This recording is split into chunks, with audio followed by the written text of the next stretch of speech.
The night may be long and the dark may be deep, but the answers are there to be found. Whether it's the normal, the abnormal, or the paranormal, you're in the right place. Let's go beyond reality. Good evening, good morning, and welcome. It's Beyond Reality Radio. Thanks for joining me tonight. I'm your host, J.V. Johnson, and we are excited to have you here, as well as a great conversation that will begin in just a little bit. We've got Dr. Peter Langdon Ward joining us to talk about global warming. He's a geophysicist, and he disagrees with a lot of the scientific community. Not necessarily about whether or not global warming is occurring, but what the cause is.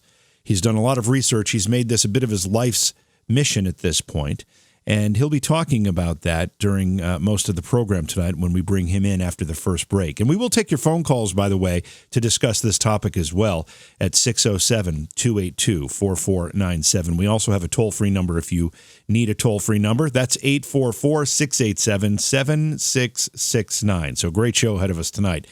Don't forget, tomorrow night is a best-of program, as every Friday is here on Beyond Reality Radio. Next week, we've got some great guests lining up. The schedule is still being determined because we're trying to keep a spot open for somebody that we had to reschedule.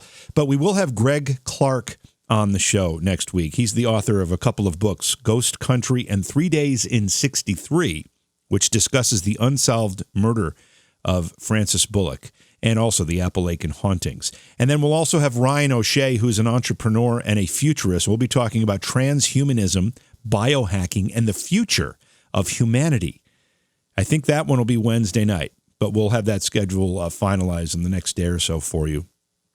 In the meantime, swing by our Facebook page and give it a like, facebook.com/Beyond Reality Radio. Also stop by JV Johnson, like that as well. And look for YouTube, because on YouTube, if you can't get the show on a radio station near you, the YouTube option is a great option. It streams. As long as you have data, you can stream it.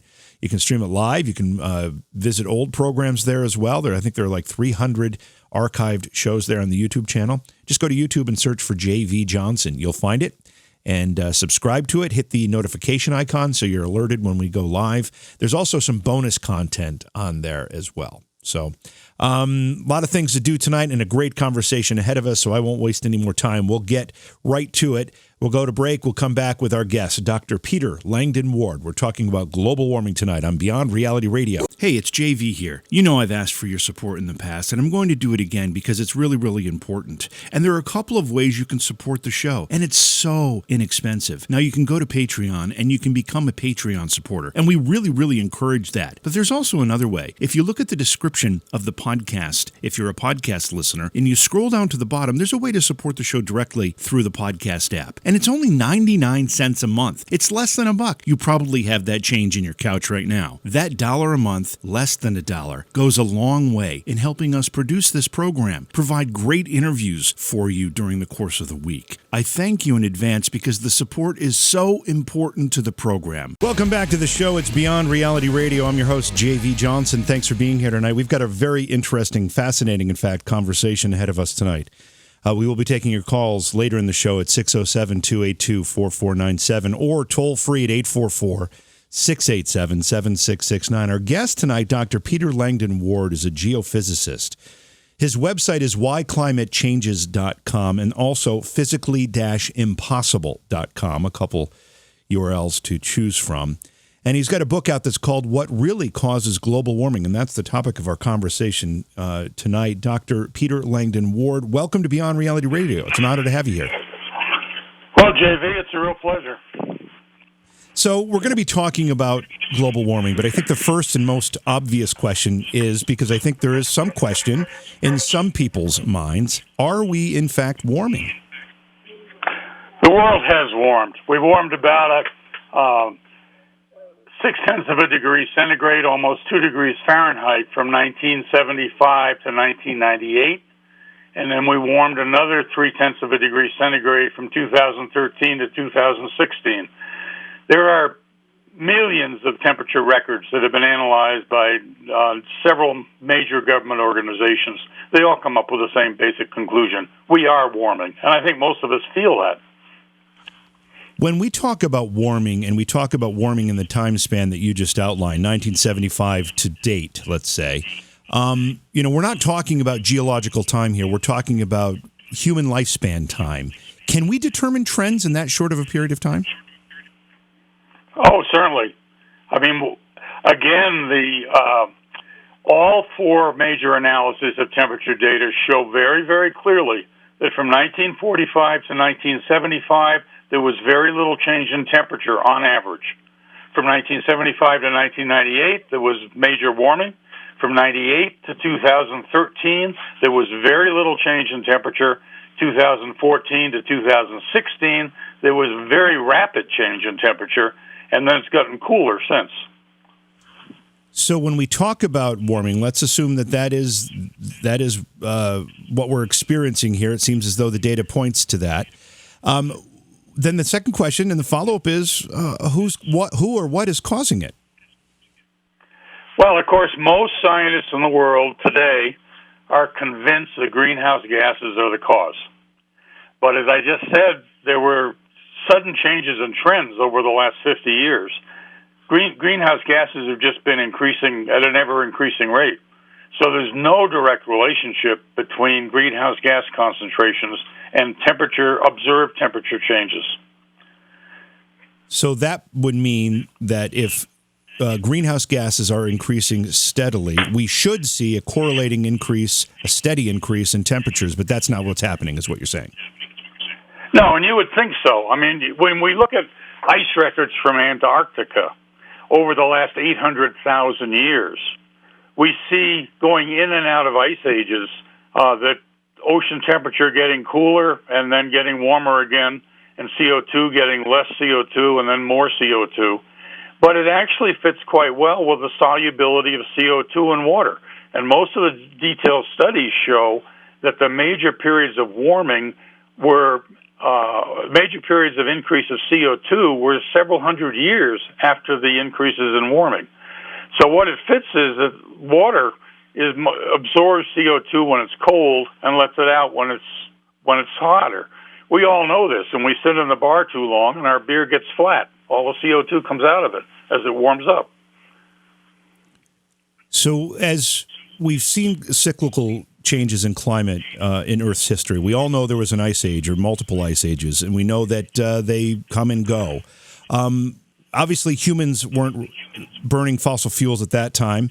What is causing these cycles in the Earth's climate?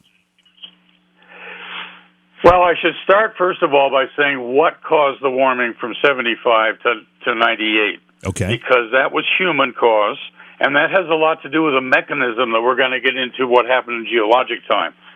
What happened was in the 60s, CFC gases, chlorofluorocarbon gases, became very popular for use in spray can propellants, for fire extinguishers, for foam blowing, for all kinds of uses, because CFCs just don't interact with things chemically much, and so they're much cheaper and safer to use.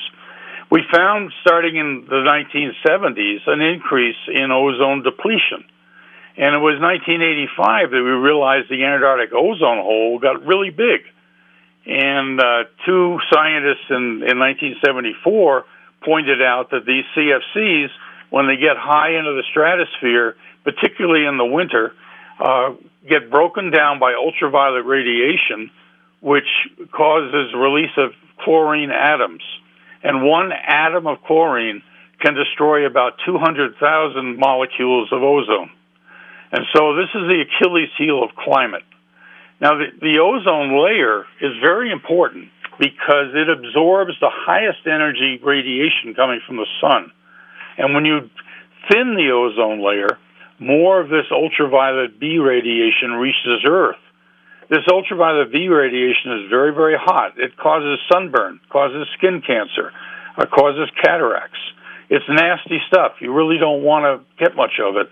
But when you deplete the ozone layer, sometimes as much as 50 or 70%, you get a lot of this on Earth. And that's where the heat came from 1975 to 1998. The problem with CFCs is they last forever. It's going to be 3, 4, 5 decades before the level of CFCs in the atmosphere goes down to the level it was in 1970. And meanwhile, we're going to stay warm. So I kind of remember as a child, maybe in the 70s, the alarm being sounded on uses of CFCs in propellants and the destruction of the ozone layer. So at some point, the alarm bell was ringing. Why does it seem that the eyes have been taking off the ball, if you will, and diverted to CO2 and greenhouse gases when clearly this was identified as a problem not that long ago? Well, the really good news about ozone depletion is we realized the problem. Within 2 years of discovering the Antarctic ozone hole, scientists and political leaders at the UN worked together to pass the Montreal Protocol on substances that deplete the ozone layer. And this took effect in January of 1989, and it required major cutbacks in the production of CFC gases. Well, sure enough, by 1993, the increase in CFC gases in the atmosphere stopped. By 1995, the increase in ozone depletion stopped. By 1998, the increase in temperature stopped. So man turned it on and man turned it off. In both cases, it was not intentional, but that's the way it worked out. So we solved that problem. There's still some black market in CFCs, and there's still some problems to deal with it, but we basically solved that problem. The next problem was what caused the warming from 2014 to 2016, and that turns out to be a major eruption of black basaltic lava in Iceland, in central Iceland, from a volcano called Bardarbunga. In 6 months, the lava covered an area of 33 square miles. That's about the size of Manhattan. This was the largest basaltic lava flow since 1783. A major discovery from my work, looking back throughout geologic time, is every time you find a major lava flow covering hundreds of square miles, you find major warming. And in one case, 251 million years ago, there was a lava flow that covered a part of Siberia almost the size of the United States. Just imagine black lava all the way across from New York City to San Francisco. Wow. So what I've noted and what I've documented in some detail is that throughout geologic time, we find that basaltic volcanoes are associated, basaltic lava flows are associated with rapid warming, often within years. The other part of the story for climate change is that big explosive volcanic eruptions, like Mount Pinatubo in 1991, they blow a lot of stuff up into the stratosphere, and sulfur dioxide and water mix together in the stratosphere and form sulfuric acid, which forms a mist or an aerosol that reflects sunlight. And so the effect of big explosive volcanoes, which do deplete ozone in the short term, but they form these aerosols that end up cooling the Earth about 0.5 degrees centigrade for typically about 3 years. So all major explosive eruptions that we know of in written history were associated with cooling of the Earth. So it turns out that you get warming of the Earth by basaltic lava flows, warming within years. Whereas the cooling, if you have 4 or 5 of these big explosive eruptions per century, they accumulate the cooling, and it will be cooler at the end of the century. If that continues for thousands of years, that's how we get down into an ice age. So volcanoes rule climate change. They cause warming and cooling. When we're talking about a basaltic lava flow, are we talking about something like we've seen in Hawaii recently? What exactly is that? Well, you're exactly right. I mean, our greatest familiarity with basaltic lava flows are in Hawaii. And the eruption recently on the East Rift in Hawaii, it only lasted a few months. During that time, it was coming out with a volume that was somewhat equivalent to Bardarbunga in Iceland. But Bardarbunga was 6 months, and this was one of the biggest eruptions in Hawaii, was only 3 months. It's not clear how much effect it had on climate. We're down in the noise at that point.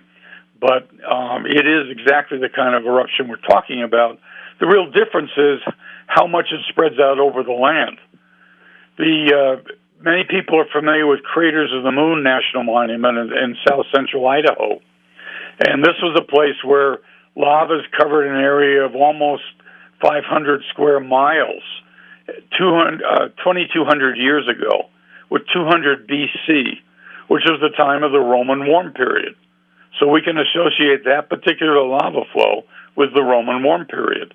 There was a lava flow in Iceland around 964 AD, and that was associated with the start of the medieval warm period. But we carry this back all through geologic time. We see a one-to-one correspondence. We have just about a minute before we have to go to break here. If the correlation is that clear and that obvious, why has this message been so difficult for you to deliver? Actually, the delivering isn't the hard part. Some of the acceptance, I guess, is. The problem is that there's two basic problems. One is that scientists decided 20 years ago that in order to get political leaders to spend the money necessary to reduce greenhouse gases, they needed to demonstrate consensus. Consensus is the stuff of politics, debates the stuff of science. Anyway, there was a political decision made by scientists that long ago. The other fundamental problem is that there are many skeptics out there who are not talking very good science, but have made a lot of noise, and there's a lot of confusion, and the scientists are basically taking the position that anybody that doesn't agree with the consensus must be wrong. It turns out I've discovered a fundamental problem in physics, which is the reason why greenhouse gas theory is impossible. It's not just that it's mistaken, it's physically impossible. Peter, before we get back into the meat of this discussion, your resume is impressive. You've had a long and varied career, done a lot of really amazing things. At what point did climate change become something that you wanted to focus on? Well, I retired in 1998 and spent a lot of time doing a lot of things, but in 2006, I came across very clear evidence from the Greenland ice sheet that at the end of the last ice age, the greatest volcanism recorded in Greenland ice was exactly when we warmed out of the ice age. I climbed my first volcano at the age 19, my first active volcano, studied volcanoes all my life, and I know that volcanoes basically cause cooling. And I said, how could they cause warming too? And this was an enigma that really got my curiosity. And after looking at the data for a while and realizing it was really good data, I had an instinct that if I could figure this out, it might become important. So I pretty much gave up everything else in my life except for my family, and have been working full-time for 13 years, been through over 10,000 professional papers, shelves of books, endless websites. It's been quite an exploration. And looking back, it's now very obvious, but it wasn't that way. It took a lot of work over 13 years to begin to realize, for things to begin to unravel. It seems like every step of the way, as you were working through these 13 years and, as you said, researching in various locations, many different ways, it seems like each step of the way you've become more and more convinced that you're on the right track here. Yeah, well, what's been really fun, I was 27 years with the U.S. Geological Survey. I managed a major national program.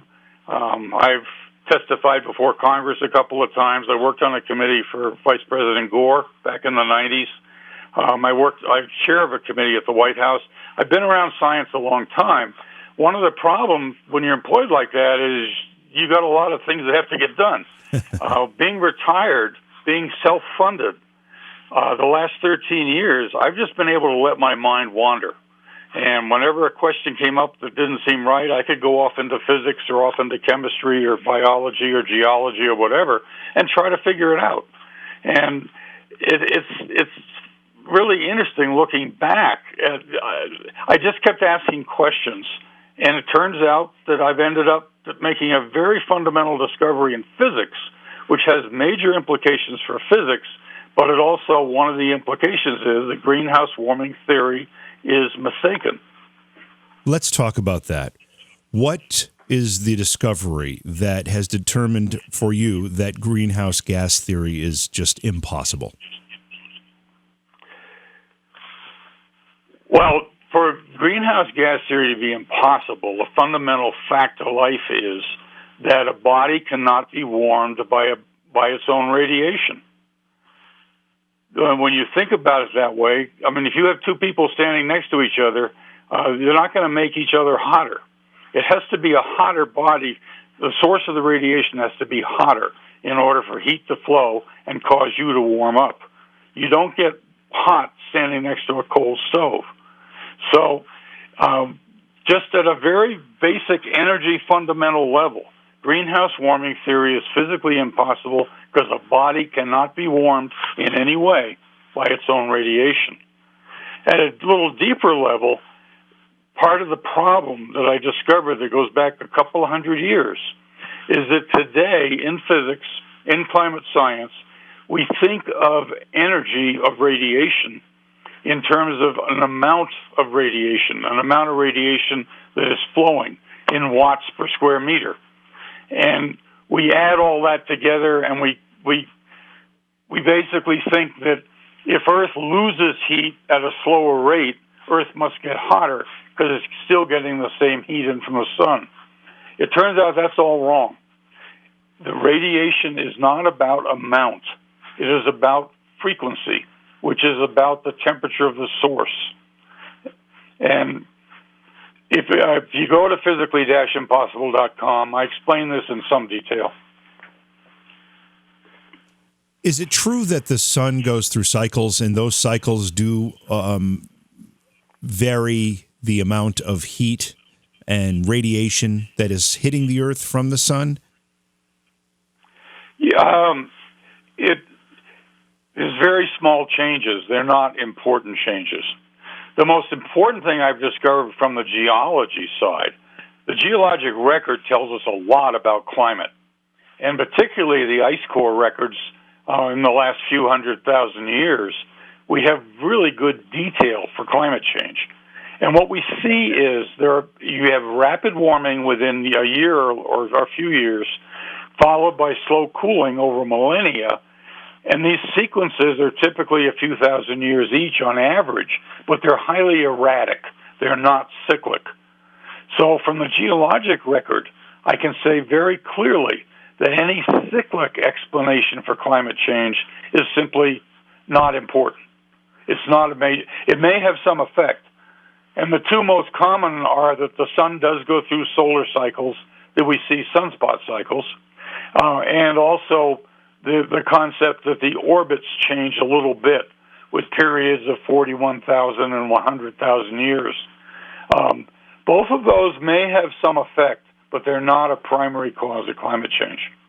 When we look at the scientific community that has been screaming basically at the top of their lungs about the need to cut CO2 emissions and stop the burning of fossil fuels, all the things that they're saying are contributing to this problem, how could so many of these people be so wrong? Or are they just not admitting the truth? Well, they very genuinely believe, based on everything they've known in their life, all their training, all of their research, they are convinced greenhouse gases cause the problem, and they are very concerned about the future of humanity. The problem is the science turns out to be wrong. Science builds constantly. Our whole quality of life, our ability to have this many people on the planet, all of the technology we have is all based in science. And this has gotten better and better over the years. But science, looking at the bigger picture, tends to go through revolutions. And a revolution in science is when somebody comes along and says, wait a minute, it doesn't behave, here's evidence that it doesn't behave the way everybody thinks it behaves. And that's what I'm doing. I'm coming along with actually probably one of the biggest revolutions in the history of science. It's certainly the most expensive, both economically and politically. And I'm saying, wait a minute, heat, you don't understand heat correctly. The way heat flows is something very different from what all your equations and all your thinking does. We've been arguing for 2,500 years whether light, whether radiation is a wave, travels through space as a wave, or travels as a photon, as a particle. Right. It turns out it can't travel as a wave because a wave is deformation of matter, and there's no matter in space. And this was a big argument back in the 1800s, but they showed in 1887 that it can't. Radiation cannot travel as waves in space. Then we came up with the idea of photons, and actually the idea of particles goes back to Newton and long before him, that think that light travels as particles. What I'm saying is light is many, many, many, many frequencies all happening simultaneously, and each of those frequencies travels just like the radio signal from your favorite radio station to your radio receiver. You know, every radio station is given a frequency by the government that it can broadcast on. And you tune your radio receiver to resonate at that frequency. And what that means is your radio receiver gets that radio station with a much bigger signal than all the other radio stations that are out there. What I'm saying now is heat travels as frequency. It's a broad spectrum of frequencies. Each frequency is traveling by resonance, and it's this whole spectrum traveling simultaneously that makes up heat. And when we talk about the ozone layer, which you say is the linchpin to this whole idea, it protects us from a majority of that heat from the sun. Is that right? Yeah, and the important thing is scientists today basically argue that there is a greater amount of energy in the infrared, which is absorbed by CO2, than the amount of ultraviolet energy coming from the sun when ozone is depleted. It isn't about amount, and that's the mistake. The fact is you can absorb for the rest of your life all the radiation coming from Earth, and it'll never cause sunburn. Whereas ultraviolet B radiation from sun, you just get a little of that, and you can get a severe sunburn. So the problem was that the physicists, and today, climate scientists, think of radiation. A greater amount comes from the sun than from Earth, but if you get enough from Earth, it could do things like what comes from the sun, but it can't. Radiation, ultraviolet radiation, is hot. It causes chemical reactions. It causes changes. It's the most energetic energy reaching the Earth's surface from the sun. And when we modulate that, the ozone layer, think of it like Venetian blinds. When they're open, more of that comes down, and as we measure it coming to Earth. Now, for those who don't know, you can help explain this, but ozone is basically a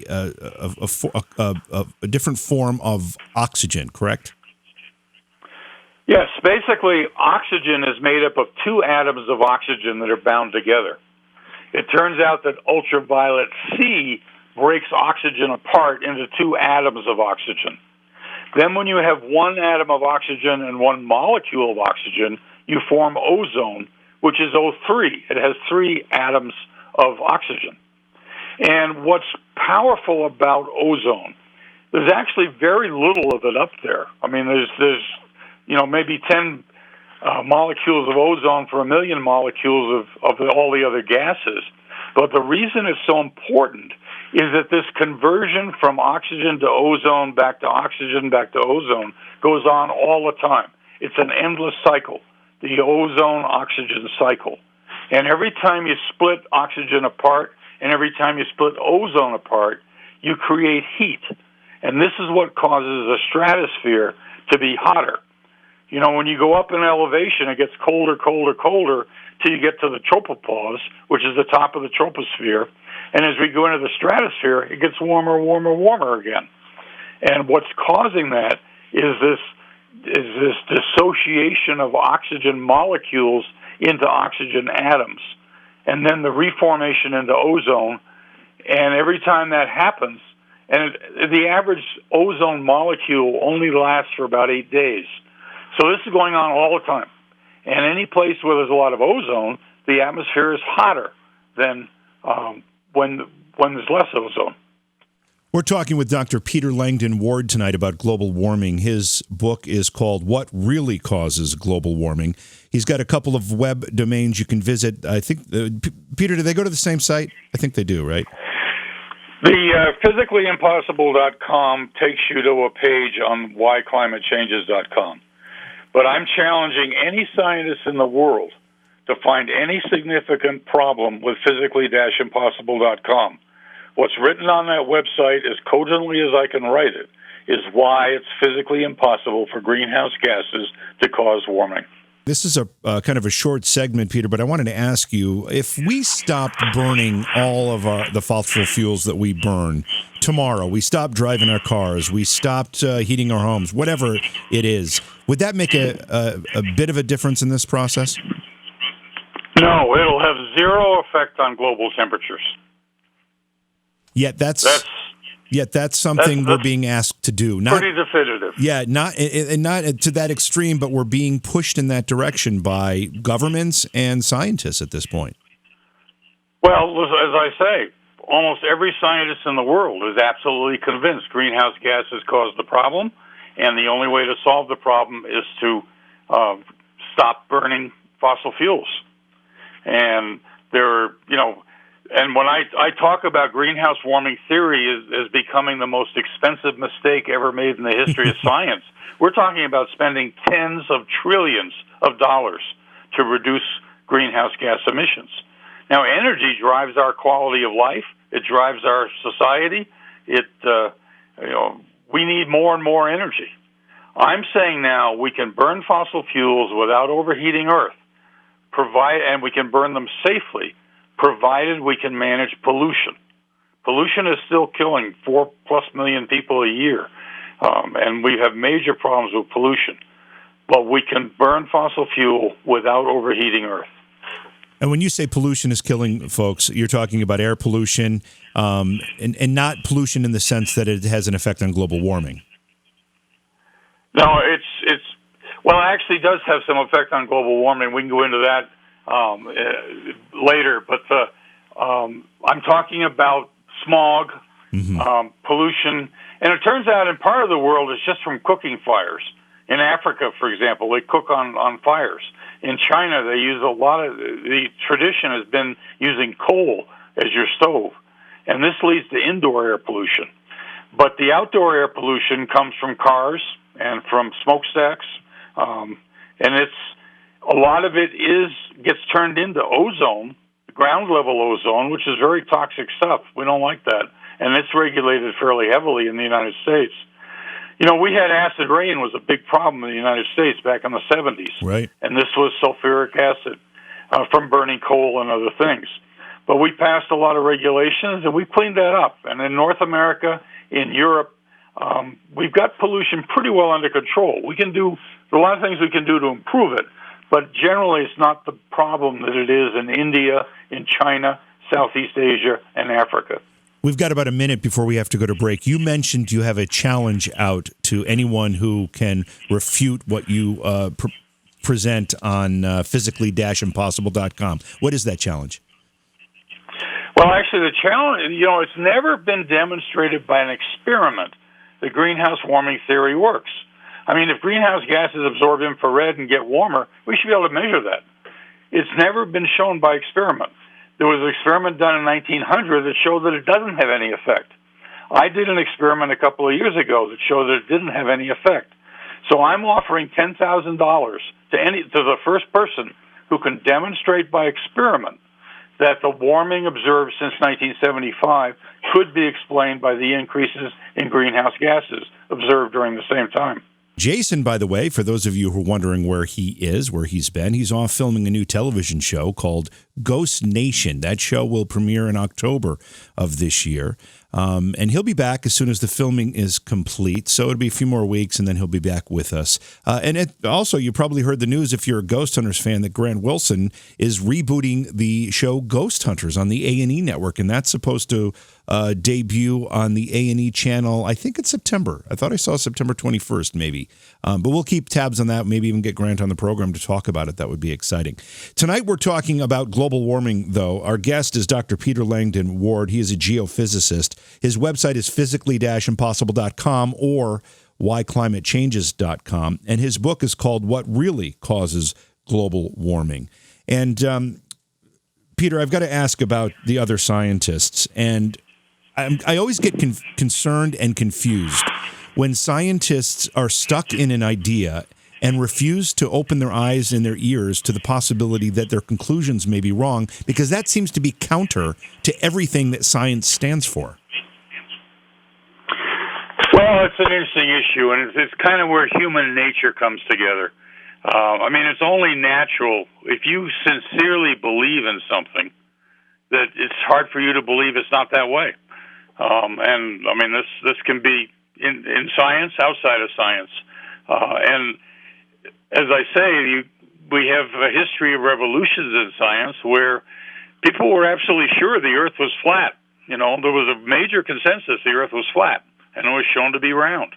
There was a major consensus the sun revolved around Earth. After all, you see it do that every day.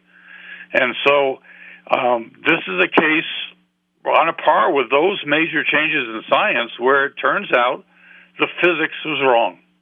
And it's been very interesting for me. I mean, I have a close friend who's one of the top theoretical physicists in the world.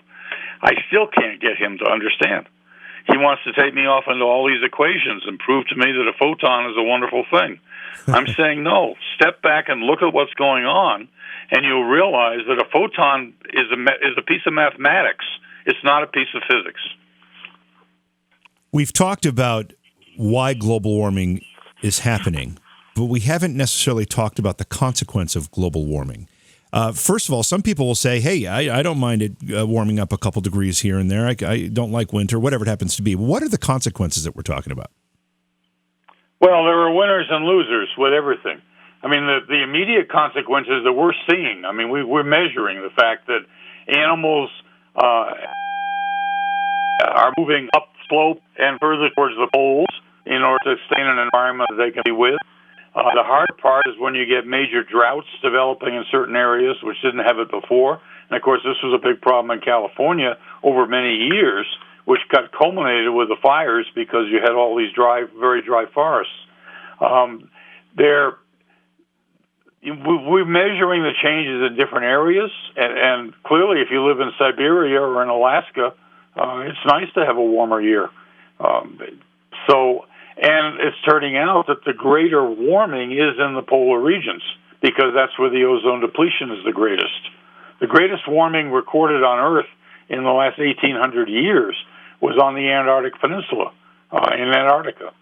Many degrees centigrade over the last several years. And that's because of the ozone that's within the ozone hole, within the Antarctic ozone hole. In the northern climes, we're seeing ice, less and less ice in the Arctic Ocean every year. And we're seeing glaciers melting, sea levels rising. In Miami, they're already having problems with, even when it's not raining, some of the sewers are backing up because sea level is higher, and it's coming up through the drainage system. So there's lots of changes, and there are many reports by scientists documenting these changes. And these changes are real. I mean, this is what people are observing. But the problem is what caused it, and what do we do about it? So we've all heard reports of the ice depletion at the poles. We've heard reports of major chunks of the ice sheet breaking off and floating away and melting. And then we've also heard reports of larger than expected ice formations. What's the truth here? Are we losing ice at the poles? Are we gaining ice? Is it a net sum zero? What's happening there? Well, one of the effects of warming is that the oceans become warmer, which means they evaporate easier. You don't need as much heat to cause water to evaporate. So the humidity increases, which ends up the snowfall increases. So these reports, particularly from certain parts of Antarctica, there's snow accumulating because there's more snow coming down, and that builds up the glaciers. Whereas at the same time, the ocean's getting warmer around Antarctica, and where the glaciers come out on the ocean, it's melting them from underneath, in addition to the changes going on at the surface. So there are a wide variety of observations, and in most cases, we don't. There's some disagreement as to what's causing it, but what's actually being observed is pretty clear. We've also heard reports of numbers being offered to the public that may have been distorted or maybe altered or maybe even just cherry-picked to prove a point. What does the public have to look out for when these things are being reported to them? Is that actually happening? Are these numbers being twisted to try to prove a point? And specifically, I'm talking about the short answer is the short answer is no. Oh, okay. I mean, the really hard part that's going on here is that many people who are skeptical of climate change and want to disagree don't understand the science as well, or they focus on one particular thing in the science, and many of them are focusing on ad hominem attacks.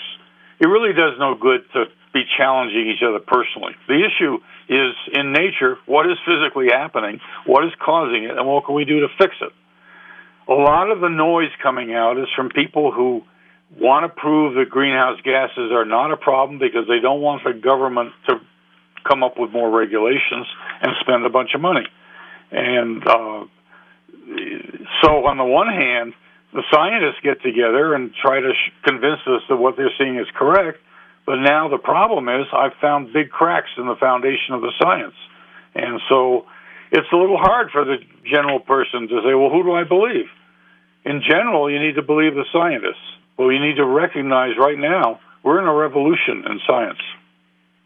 New York State just passed sweeping anti-greenhouse gas and climate change legislation. I'm in Cooperstown, New York, so this hits home for me.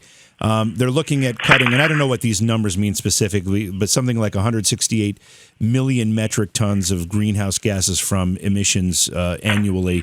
And critics are saying that, if you're going to replace coal-burning electric plants and other sources of energy, you're going to have to use all of the land mass of New York State to put solar and wind on to even try to come close to the electricity generation that you need. So what does somebody in New York State do when you see a government acting this way based on this science that you're saying has flaws in it?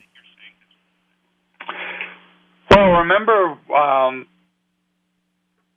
that the Intergovernmental Panel on Climate Change was formed in 1988 in order to get people mobilized to do something about greenhouse gases. And so this led to the Paris Agreement. It's leading to laws in different states and different actions in different countries. And at the moment, around the world, most people are very concerned about warming and the fact that we've got to do something about it because within our lifetime, there's going to be significant changes. Suddenly, I'm coming along and saying, wait a minute. No, your models are wrong. They're based on mathematics that's mistaken. The mathematics is based on assumptions that are mistaken. And this is all going to change. I hope it's going to become a major issue in the next few months. But I've been working at this for a long time without much success.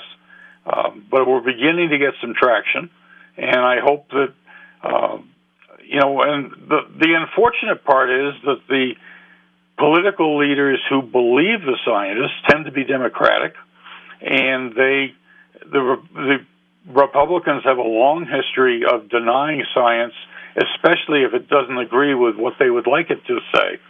And so we're getting into a very interesting situation now where the people that believe the scientists are going to be in a very difficult position. And this is all going to be changing fairly rapidly. You said that this should be changing over the next few months. Is there something that's coming up, something happening, or do you just feel that your message is finally getting through? I'm working on 15 short videos, 5 to 10 minute videos that explain this to the average person. And I'm planning within a few months to go worldwide to thousands, tens of thousands of people with a message to look at these videos.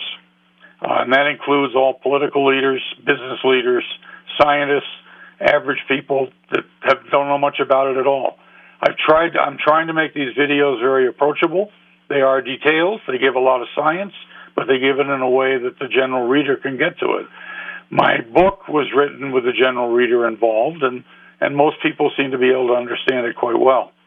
So anyway, I am planning a major push within the next few months, and the exact timing we'll see as we get there. But I'm trying to get the message out because we need to understand we've taken the wrong turn, and we're about to waste tens of billions, trillions of dollars. Talking with Dr. Peter Langdon Ward about global warming. And Peter, you were talking about really working hard and a major push to get the word out through the course of using some videos and other things. I'm curious as to how programs unlike ours, and I know you've done other interviews in similar programs, but like mainstream media, how do they react when you present these ideas to them? It's been interesting. I've done 140 radio shows in the last year or so, and some of the ones that have been really interesting to me have been some of the conservative stations that are generally want to put down global warming. We've had some very intelligent discussions, some good call-in questions, and there's been a genuine questioning. I've done some public radio and news radio where, it's a 5-minute squirt or just a couple of minute squirt. And we get a fair response, but I'm getting a lot more response now than I used to. And we're working with slightly bigger markets. I mean, a recent show, I got over 41 people signed up on my website the next day. So the interest is building. Book sales are going up, and I just have a personal feeling that I've got a good chance of getting somewhere this year. I've spent a lot of time getting ready for this.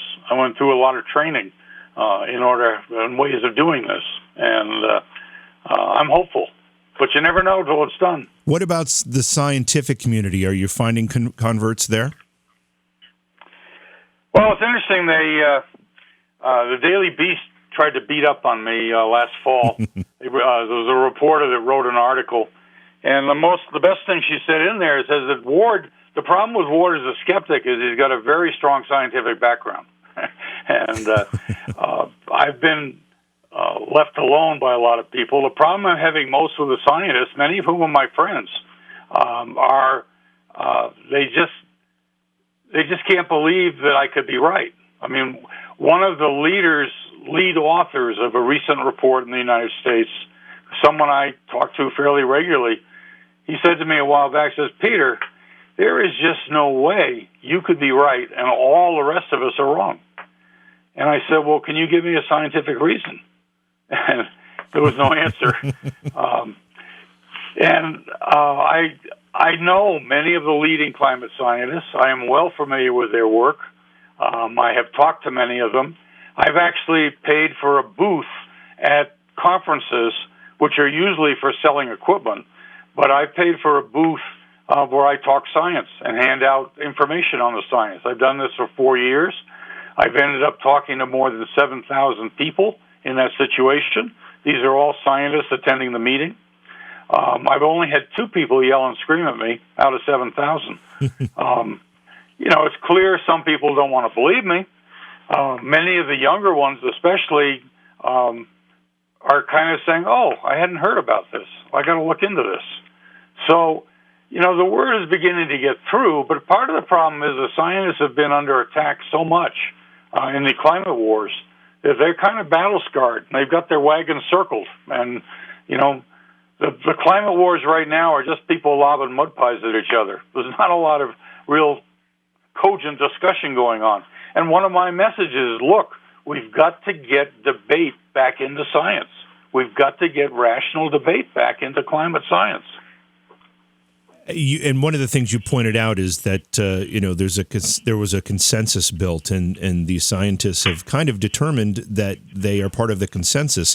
But my confusion here, and we only have about 30 seconds, so we can pick it up on the other side. But my confusion here is a real scientist would look at facts like the ones that you've presented and showing these correlations between lava flow and warming, and at least start asking some questions. And that doesn't seem to be happening. Yeah, I mean, that's the way we like to think that science works. I think in this case, we've formed a cartel. There's been the biggest effort ever in science to form a cartel. And that cartel doesn't, groupthink keeps people in line, but it doesn't solve problems. Peter, we've talked about lava as being a major culprit in warming. We've talked about CFCs, in which I think we've found some solution to in our efforts to ban and find alternative compounds that can be used in their place. So if lava is the main culprit here, is there any way we can do anything to affect this? As far as what the lava effect, no. Other than to prepare for the fact that if we begin to get lava flows that are as big as some of the things we've observed in geologic history, we need to figure out what we could do. I mean, it may be that we can do things to help support the ozone layer and keep it happy. So our research should be based now on the ozone layer, what makes it work, how it works, how the volcanoes interact with it. Are you suggesting? I do want to go back to what we were discussing a little bit before, and just tell a story of Max Planck. Was one of the fathers of modern physics. He and Albert Einstein really got modern physics going in the direction back around 1900. And he got the Nobel Prize for some work on radiation in 1918. But anyway, he said at some point, new scientific ideas never spring from a communal body, however organized, but rather from the head of an individually inspired researcher who struggles with his problems in lonely thought and unites all his thought on one single point, which is his whole world for the moment. I can very much relate to that because I've been a lone wolf now for many years, constantly wondering whether, I've got it right and why I'm coming up with a different point of view. And the other thing that Planck said is a scientific truth does not triumph by convincing its opponents and making them see the light, but rather because its opponents eventually die and a new generation grows up that's familiar with it. Wow. I've read that to several senior scientists, and it's interesting to watch their response. But it is life. I mean, when any of us when we spend our life working hard, publishing and teaching and doing research, convinced the one thing is this is the way life is, and everything we've done depends on that. It's hard to change.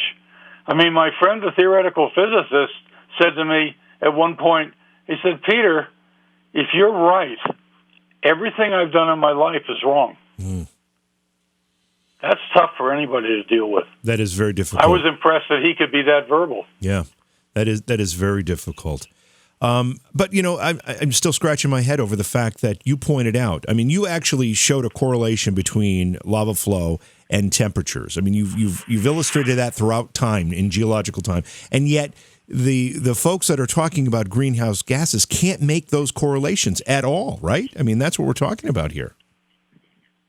Most of the ones that are really the ones that are leading the charge don't know much about geology. I mean, I've been giving talks every year at the Geologic Society of America annual meeting, and I get a pretty big audience there. And the geologists are my most friendly audience. And at my table in the exhibit hall, we get some really interesting discussions going about geology. But most of the climate scientists don't know much about geology and don't think that way. And they basically are afraid that spending time, that I must be wrong, and that it's just a waste of time. Yeah. And they don't want to spend the time. They treat what I'm saying as spam. And, we all have to decide every day what we're not going to do, which emails we're going to read and which ones we aren't going to read. Right. And It's the way life is. You mentioned a few minutes ago something about having people sign up on your website. What are they signing up for? There's an option on the website to get communication from me, to get on an email list. I haven't actually been using that list, but I'm about to.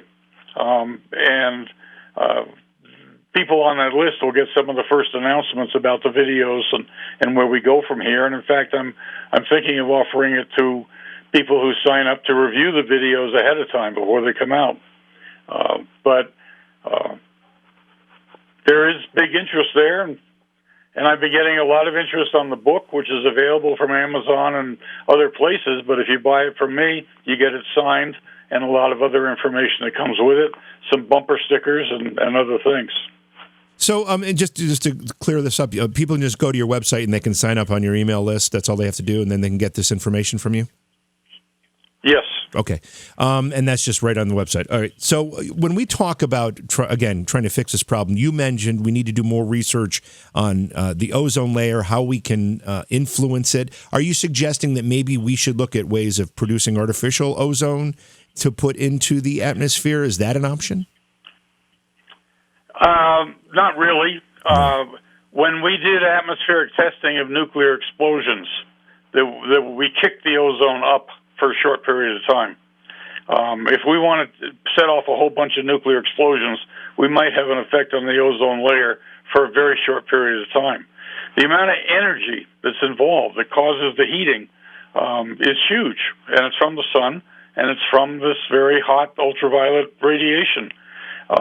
It's hard for us to provide that much. But there are many things about the ozone layer that we don't understand. I explain that partly in the videos. And these are things we need to start thinking about. It'll be a lot more useful research than continued research on greenhouse gases. If we follow the path of the greenhouse gas community and we start enacting taxes on carbon use and reduced emissions and spend, as you said, tens of trillions of dollars in this effort, what are we going to have to show for it? One big embarrassment when we finally realize nothing happens. I mean, you can spend $10 trillion now, and it will have zero effect on the temperature. 2016 was the hottest year on record.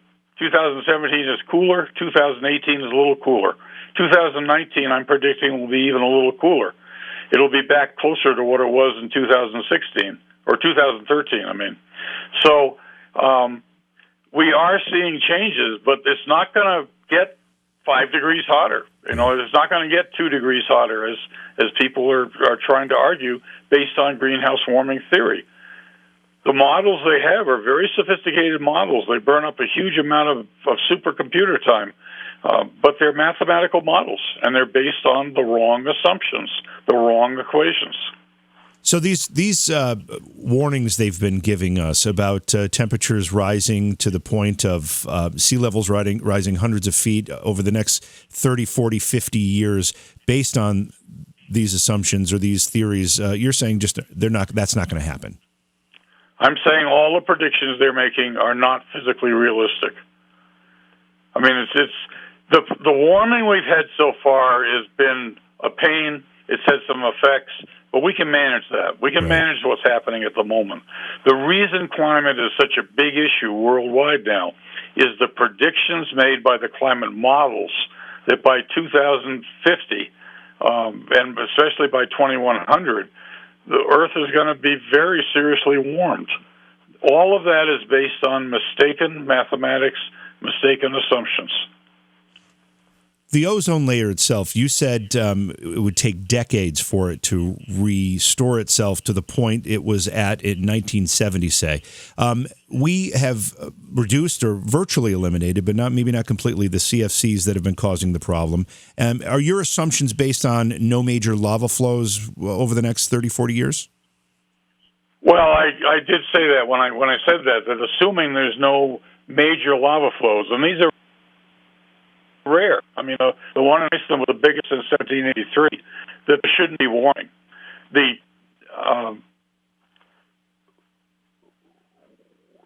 the models that we're seeing are not realistic. It's not going to happen. It cannot happen. It's physically impossible.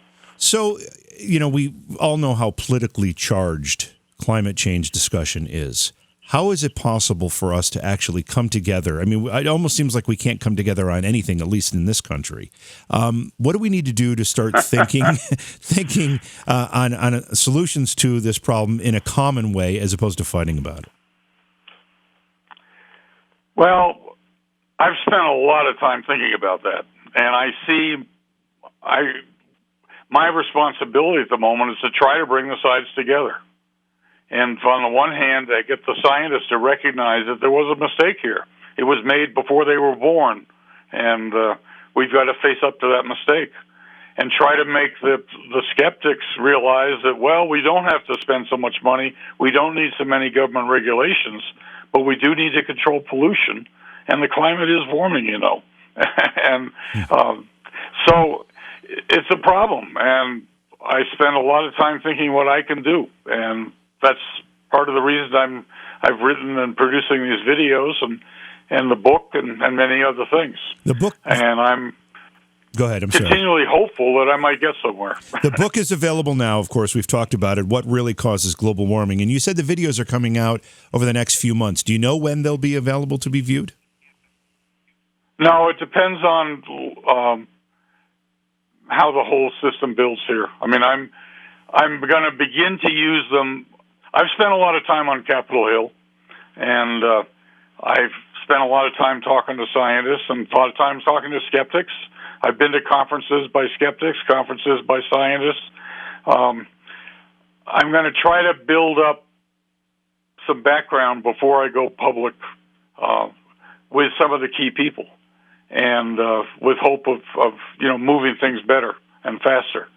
But so anyway, I'm in the process. I know where I want to go, and I know from experience that I've laid the groundwork and that it'll take form, but I can't predict the form right at the moment.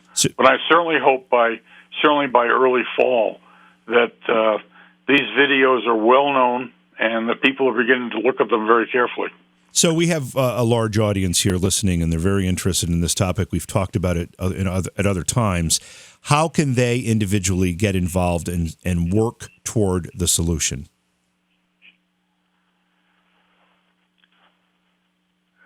Well, in terms of understanding what I'm talking about, the website has a very large amount of information. The book is an effort.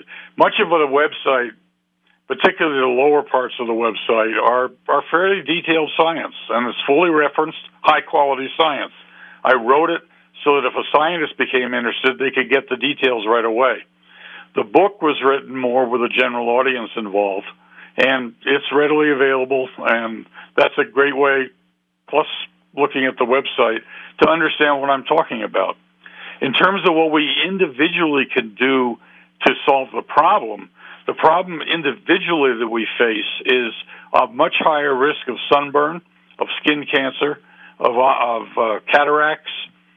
We need to be much more aware of the fact that laying around on the beach in the sun without adequate ultraviolet B protection sun cream, it's dangerous. It's a lot more dangerous now than it used to be.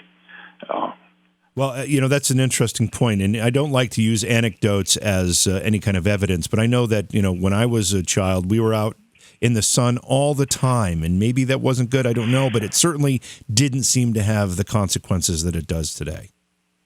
It's a lot worse now than it was before 1970. And it's worse, actually, in the winter than in the summer. And of course, most of our beach time is often in the summer. But still, laying around in the sun these days, at any time of the year, there's more damaging radiation that you're going to absorb. And it's very important when you buy sunscreen that it say UVA, UVB protection. Those are ultraviolet A and ultraviolet B, because that is what you need to screen out. Peter, we're out of time. Thank you so much for joining us and giving us this information, this perspective. And I really hope that when the videos are available, or if you write another book or have more to add to this discussion, we'd love to have you back and kind of help you champion this cause a little bit, because it makes a lot of sense to us here.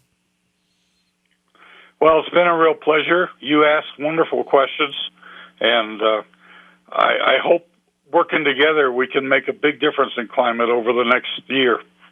I'm with you there. Thanks so much, and take care. And let us know when those videos are available. Again, Dr. Peter Langdon Ward. Check out the website, whyclimatechanges.com. And the book is called What Really Causes Global Warming. It's available on the website. As Dr. Ward said, if you order it through the website, through him, he'll autograph it for you. Otherwise, you can find it on Amazon as well. Hey, Jay, you hungry? I just heated up a couple potatoes. Here, let me grab them out of the microwave. No, JV, don't. Ah, my thumb! Ah, my thumb!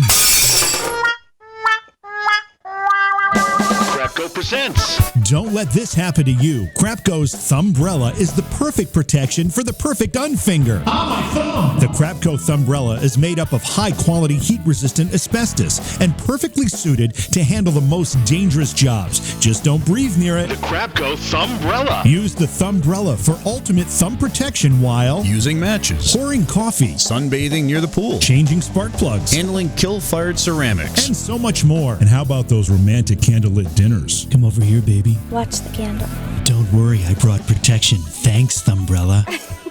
The Crapco Thumbrella usually sells for $29.95, but call now and we'll triple your order, one for each thumb. And with every order today, Crapco will donate 30 cents to safety. Save a Forgotten Thumb International. The Crapco Thumbrella is the only safety-approved thumb protection device on the market. And isn't your thumb worth it? The Crapco Thumbrella should not be considered a thumb protection device and is illegal in some states. In fact, most states. In fact, all states. All right, welcome back to the show. Thanks again to Dr. Peter Langdon Ward for being with us tonight. A very, very interesting perspective.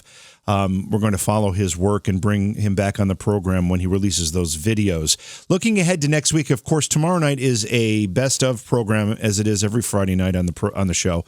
Next week, we've got Greg Clark coming on to talk about the murder, the unsolved murder, that is, of Francis Bullock, and also the Appalachian hauntings. He's written a couple books, including Ghost Country and 3 Days in 63. And then also next week, Ryan O'Shea. He's an entrepreneur and a futurist. He'll be talking about transhumanism, biohacking, and the future of humanity. All very interesting topics during next week's program. We've got another a couple of shows to settle, but we're waiting for one of the guests that had to reschedule to see if we can get him on. So we've got a very, very full week again next week with you, of course. In the meantime, please swing by our social media, like the Beyond Reality Radio Facebook page and my Facebook page, which is JV Johnson. Also go to YouTube, find the JV Johnson YouTube channel, give that a subscribe, click the little bell icon so you get notifications of when we stream live. There's also a great archive of programs there and some special content. That's going to do it for tonight. Have a great night, everyone. It's Beyond Reality Radio. We'll see you again. Beyond Reality Radio is hosted by Jason Hawes and JV Johnson and produced by Alexandria Johnson and Slick Eddie Edwards for Entercom Radio. Beyond Reality Radio is distributed by Westwood One Radio Networks. Stop by our Facebook page and say hello. Follow the hosts on Facebook as well. For Jason Hawes, follow at jasonhawes.taps. For JV Johnson, follow at JVJ Paranormal. If you'd like to be a guest on Beyond Reality Radio or you have a suggestion for a guest, contact Slick Eddie Edwards at slickeddieedwards@gmail.com. Be sure to visit our chat room as well at beyondrealityradio.com. Thanks for listening.